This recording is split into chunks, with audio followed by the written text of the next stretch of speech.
When I first started working, when I was fresh out of high school, I went to work for an insurance company.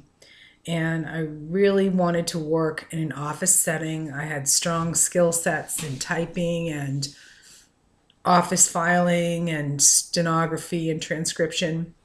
And I really found that work gratifying.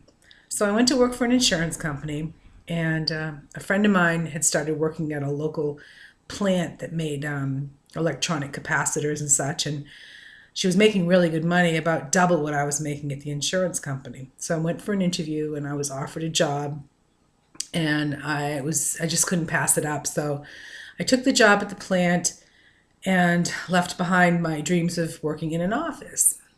Well, the plant folded 5 years later, and needless to say, I found myself out looking for a job in an office, but everything had been switched over to computers by then, and I had zero computer skills.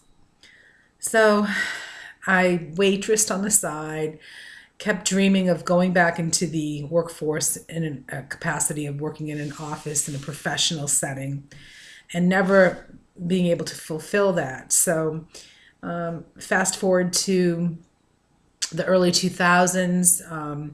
I had been through several temp agencies where I'd started working in an intermediate level, answering telephones and such, but I was never able to really progress any further due to my lack of computer skills.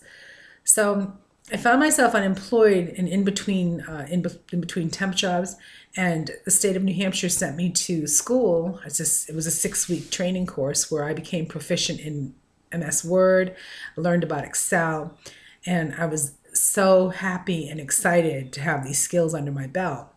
Well, I had a broader horizon now of skill sets that I could offer, and I did go to a few more temp agencies with the hopes of finding something full-time, and I kept applying for full-time permanent work with the state, and I was able to land a job in May of 2012, and that's the job that I have currently, working for Blind Services under the Department of Education, and I find the work very gratifying.